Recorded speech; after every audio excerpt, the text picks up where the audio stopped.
मैं Montu sir rainbow classes से आपका स्वागत करता हूं। आज हम पढ़ेंगे ज्योग्राफी का जनसंख्या घनत्व और वितरण। ये चैप्टर आपके 2 नंबर का है। तो सबसे पहले बात करते हैं जनसंख्या किसे कहते हैं। जनसंख्या सामान्य शब्दों में जन का मतलब होता है लोग और संख्या का मतलब होता है संख्या। लोगों की संख्या क्या कहलाती है? जनसंख्या कहलाती है। दूसरी परिभाषा, एक समय में, एक निश्चित समय में, एक निश्चित स्थान पर, एक निश्चित समय में, निश्चित समय में, निश्चित स्थान पर लोगों की संख्या जनसंख्या कहलाती है। लोगों की संख्या जनसंख्या कहलाती है। एक निश्चित समय में निश्चित स्थान पर लोगों की संख्या कहलाती है, जनसंख्या कहलाती है। अब जनसंख्या के बाद आगे बात करते हैं इसके वितरण की। बात करते हैं वितरण की। वितरण का मतलब क्या होता है? जैसे ये मान लो कोई देश है, एक प्रदेश है, इसमें को 4 भागों में बांट देते हैं। तो ये जो फैलाव है, जैसे कि मान लो ये ए ब्लॉक है, ये बी ब्लॉक है, ये सी 3 नंबर, ये 4 नंबर, तो यहाँ पे मान लो लोग ज्यादा रहते हैं, यहाँ पे कम रहते हैं। तो वितरण का मतलब होता है कि जहां पर लोगों की संख्या सर्वाधिक कहाँ रहती है, किस ब्लॉक रहती है, उसका क्या कहलाता है? वितरण, यानी कि जनसंख्या का फैलाव। जनसंख्या का फैलाव क्या कहलाता है? जनसंख्या का वितरण कहलाता है। जनसंख्या का फैलाव क्या कहलाता है? जनसंख्या का वितरण कहलाता है। अब बात करते हैं सर्वाधिक जनसंख्या वाले देशों के बारे में। वैसे आपको पता ही होगा सर्वाधिक जनसंख्या वाले देश, तो सबसे पहले आपको पता है सबसे ज्यादा विश्व में जनसंख्या का देश है वो है चीन। दूसरे नंबर पर है भारत और तीसरे नंबर पर है अमेरिका। कौन कौन है? चीन, भारत और अमेरिका। अब वितरण के बाद बात करते हैं घनत्व की। बात करते हैं घनत्व। क्या होता है घनत्व? देखते हैं। घनत्व, जनसंख्या का घनत्व। 1 वर्ग किलोमीटर में रहने वाले लोगों की संख्या घनत्व कहलाती है। क्या है? 1 वर्ग किलोमीटर में रहने वाले लोगों की संख्या कहलाती है, घनत्व कहलाती है। इसका सूत्र होता है कुल क्षेत्रफल बट्टा कुल जनसंख्या। इसको जब सूत्र में परिवर्तन होता है तो क्या होता है? कुल क्षेत्रफल बट्टा कुल जनसंख्या। यानी कि ये क्षेत्रफल और जनसंख्या के बीच अनुपात है। क्षेत्रफल और जनसंख्या का अनुपात क्या है? ये बात करते हैं घनत्व। 1 वर्ग किलोमीटर में रहने वाले लोगों की संख्या घनत्व कहलाती है। घनत्व का जो सूत्र होता है, घनत्व बराबर होता है कुल क्षेत्रफल बट्टा कुल जनसंख्या, अर्थात क्षेत्रफल और जनसंख्या का अनुपात क्या कहलाता है? घनत्व कहलाता है। अब बात करते हैं कि विश्व में सर्वाधिक घनत्व वाले महाद्वीप कौन से हैं? तो मैं आपको बता रहा हूं सबसे ज्यादा घनत्व किस महाद्वीप का है। वैसे आपको पता होगा दुनिया में सबसे ज्यादा जो क्षेत्रफल है, दुनिया में सबसे बड़ा महाद्वीप क्षेत्रफल की दृष्टि से कौन सा है? एशिया। कौन सा है? एशिया। उसी प्रकार से दुनिया में सबसे बड़ा महाद्वीप कौन सा घनत्व की दृष्टि से भी कौन सा है? एशिया। कौन सा? एशिया। एशिया का घनत्व लगभग 146 व्यक्ति है। 146 व्यक्ति। और जब बात करें दुनिया का सबसे कम घनत्व वाले, तो दुनिया में सबसे कम घनत्व वाला महाद्वीप कौन सा है? ओशिनिया। देखो ओशिनिया को 3 देशों में बांट रखा है। ओशिनिया में 3 देश बता है, कौन कौन से? ऑस्ट्रेलिया, दूसरा न्यूजीलैंड और तीसरा जो है वो है फिजी। ये 3 देश मिलकर क्या कहलाते हैं? ओशिनिया कहलाते हैं। कौन कौन से देश? ऑस्ट्रेलिया, न्यूजीलैंड और फिजी। ये 3 देश मिलकर एक ओशिनिया महाद्वीप कहलाते हैं। तो इनका घनत्व जो है, जन घनत्व है, वो है 5। इनका घनत्व कितना है इस महाद्वीप का? 5 है। यानी कि इसके 1 वर्ग किलोमीटर में इस महाद्वीप में 5 लोग ही रहते हैं। इसमें कितने लोग रहते हैं? 5। तो वापस बात करते हैं जनसंख्या। किसे कहते हैं? एक निश्चित समय में एक निश्चित स्थान पर रहने वाले लोगों की संख्या जनसंख्या कहलाती है। जनसंख्या दुनिया में जनसंख्या की बात करते हैं, बात घनत्व की। 1 वर्ग किलोमीटर में रहने वाले लोगों की संख्या क्या कहलाती है? जनसंख्या का घनत्व बोलते हैं। जनसंख्या घनत्व का सूत्र होता है कुल जनसंख्या बट्टा कुल जनसंख्या बट्टा कुल क्षेत्रफल। अब बात करते हैं कि दुनिया में सबसे ज्यादा जो जन घनत्व है वो कहाँ है? तो दुनिया में सबसे बड़ा महाद्वीप घनत्व के हिसाब से वो है एशिया। क्षेत्रफल के हिसाब से भी एशिया और घनत्व के हिसाब से भी क्या है? एशिया। एशिया में 186 व्यक्ति, घनत्व जो है 186, यानी कि 1 वर्ग किलोमीटर में 186 लोग रहते हैं। उसी प्रकार से जब बात करते हैं सबसे बड़े छोटे घनत्व में, तो घनत्व सबसे कम कहाँ का है? ओशिनिया का। ओशिनिया का मतलब क्या है? यहाँ पे ओशिनिया को महाद्वीप नहीं है, बल्कि ओशिनिया को ऑस्ट्रेलिया, न्यूजीलैंड, फिजी 3 देशों को मिलकर ओशिनिया महाद्वीप का नाम दिया गया। आप किताब दे रखा है, तो इसमें है 5। कितना है? 5। यहाँ पे 5 लोग 1 किलोमीटर में रहते हैं।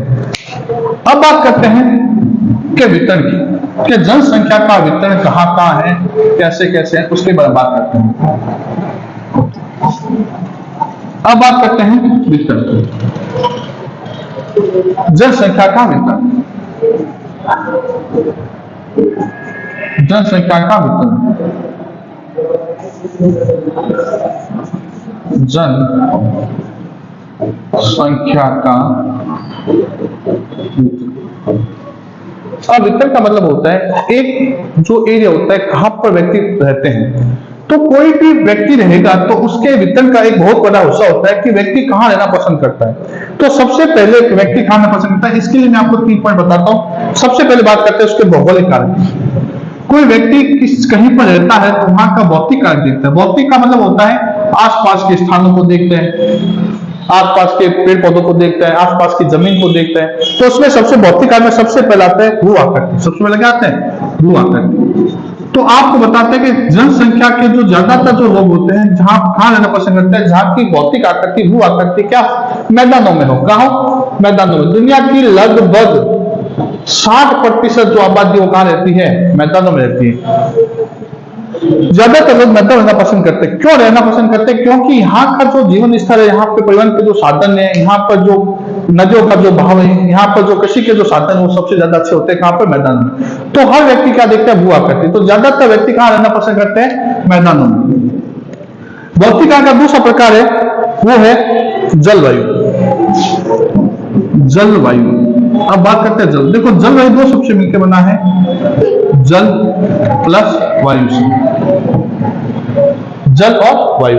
जलवायु का मतलब क्या होता है? किसी भी प्रदेश का जो मौसम डिपेंड होता है वो जलवायु पे करता है। किस पे डिपेंड करता है? जलवायु पे। अब जलवायु होती क्या है?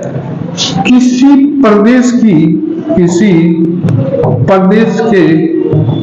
30 वर्षों के, कितने? 30 वर्षों के मौसम का विवरण ये क्या कहलाता है? जलवायु। यानी कि आपके प्रदेश के 30 सालों के मौसम को क्या देखा जाता है? उसका एनालिसिस किया जाता है, अनुसंधान किया जाता है। उसके बाद उस जगह की जलवायु को बताया जाता है कि आपकी जलवायु क्या है। एग्जाम्पल की तो बात करते हैं कि हमारा जो राजस्थान है वो उपोष्णकटिबंध पर है। उपोष्णकटिबंध पर स्थित है। हमारा राजस्थान कहाँ स्थित है? उपोष्णकटिबंध। लेकिन वहां की जलवायु क्या है? गर्म है। होनी तो क्या चाहिए थी? ठंडी, लेकिन है क्या? गर्म। क्यों? क्योंकि यहाँ की जो जलवायु वो क्या है? गर्म है। यहाँ की जलवायु क्या? रेगिस्तान में से यहाँ पे क्या है? गर्मी रहती है। तो जलवायु क्या होता है? तो वह व्यक्ति वहां रहना पसंद करता है जहाँ की जलवायु क्या हो? एक व्यक्ति के जीने के लिए आसान, अर्थात ना तो वहां पे ज्यादा गर्मी पड़ती हो ना ही ज्यादा ठंड पड़ती हो। इसी कारण से भारत की जनसंख्या क्या है, ज्यादा है, क्योंकि भारत एक ऐसा देश है विश्व के देशों में जहां पे ना तो ज्यादा ठंड पड़ती है ना ज्यादा गर्मी पड़ती है। भौतिक आपूर्ति से देखते सबसे मेन है जल की उपलब्धता। जल की उपलब्धता, जल की उपलब्धता। तो एक व्यक्ति वहां रहना पसंद करता है जहां पर जल क्या हो, पर्याप्त मात्रा में हो। दुनिया में सबसे ज्यादा जो बारिश होती है वो होती है मेघालय के मानसीनाम में। तो मानसीनाम में अब वहां पे क्या जल तो है, लेकिन वहां पे पीने के पानी के साधन कम है। क्यों? क्योंकि ज्यादातर जो पानी बरसात के द्वारा कहा चला जाता है, ऊपर जो चट्टान इलाका होने के कारण वो सारा का सारा पानी कहा जाता है, नीचे चल जाता है।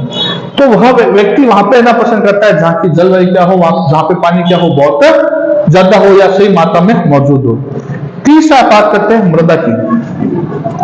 ये किसी भी व्यक्ति को वहां के रहने के लिए सबसे मोस्ट प्रकार में से एक है मृदा। मृदा में होता है मिट्टी। एक व्यक्ति वहां पे रहना पसंद करता है जहां की मिट्टी क्या हो, अच्छी हो, उपजाऊ हो। क्या हो? मिट्टी अच्छी क्यों ना, यहाँ पे उपजाऊ हो। एक व्यक्ति वहीं पे रहना पसंद करता है जहां पे वो कोई भी वस्तु को, किसी भी बीज को बोए और बीज बोने के बाद वहां से क्या निकल जाए, फसल अच्छी आ जाए, वहीं पे व्यक्ति रहना पसंद करता है। तो भौतिक काट में 4 हो गया। सबसे पहला भू आकृति, उसके बाद बात करते हैं जलवायु की, तीसरी बात करते हैं जल की, और चौथी, यानी कि ये 4 चीजें देखने, जिस प्रदेश के या किसी भी देश के, किसी भी राज्य के, किसी भी स्थान के भू आकृति इस प्रकार की है तो वहां पर व्यक्ति रहना पसंद करता है, वहां की वेतन जो होगा वो क्या होगा, ज्यादा होगा। अब बात करते हैं, ये तो था पहला कारण। अब इसमें ही दूसरा कारण है आर्थिक कारक। दूसरा क्या है? आर्थिक कारक। दूसरा क्या है? आर्थिक कारक। आर्थिक कारक क्या होता है समझते हैं। आर्थिक कारक, आर्थिक का मतलब होता है, अर्थ का मतलब होता है अर्थ, यानी कि व्यक्ति वहां पर रहना पसंद करते हैं जहां पर इनकम ऑफ सोर्स हो। पहला तो रहने की स्थिति, दूसरी इनकम सोर्स, यानी कि व्यक्ति वहां पर रहना पसंद करता है जहां के आसपास क्या हो, खनिज हो। जहां पे आसपास क्या हो, खनिज हो। तो खनिज हो गए तो क्या करेंगे, उस खनिजों को खोद कर खनिज से क्या इनकम प्राप्त करेंगे। तो व्यक्ति वहां पर रहना पसंद करता है जहां पे क्या हो, खनिज हो। दूसरा इसी के अंदर आता है नगरीकरण। नगरीकरण यानी कि एक व्यक्ति है या एक समूह है वहां पे रहता है जहां पे आसपास क्या हो, नगर हो। नगर का मतलब होता है एक ऐसा प्रदेश, ऐसा शहर जहां की अच्छी सड़कें हो, अच्छे विद्यालय हो, अच्छे मकान हो, वो क्या कहलाता है, नगर कहलाता है।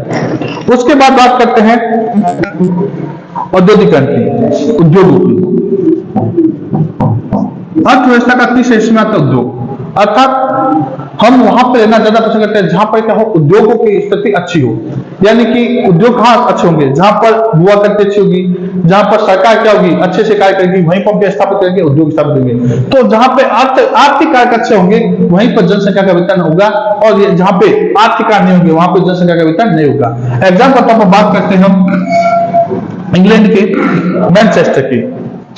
इंग्लैंड का मैनचेस्टर, इंग्लैंड की ज्यादातर जो कपड़े की मिलें हैं वो मैनचेस्टर में है।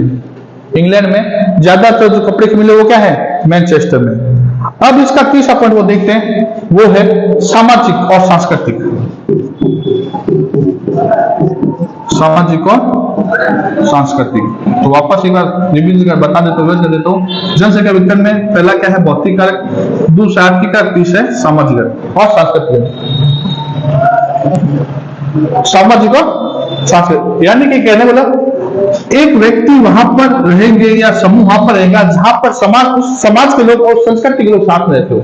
वो एक व्यक्ति वहीं पे रहता है जहां पर क्या हो, उसके समाज के लोग रहते हो या उसकी संस्कृति के लोग रहते हो। मैं एक छोटा सा एग्जाम्पल बता सकता हूँ इसमें कि आप एक ऐसी जगह पर हो जहां पर आपको मिलने वाला कोई नहीं, लेकिन जब भी आपको कोई आसपास का व्यक्ति मिल जाएगा आपको वहां पे रहने पर क्या लगे, खुशी महसूस। क्यों? क्योंकि वो आपके समाज का है। तो सामाजिक और सांस्कृतिक का मतलब क्या होता है, एक ऐसा प्रदेश जहां पर आपके समाज के लोग रहते हैं, अर्थात आपकी संस्कृति के लोग रहते हैं, यानी कि ऐसे लोग जो आपको समझते हैं, आपके कल्चर को समझते हैं, वहीं पर लोग क्या रहते हैं, ज्यादा रहना पसंद करते हैं।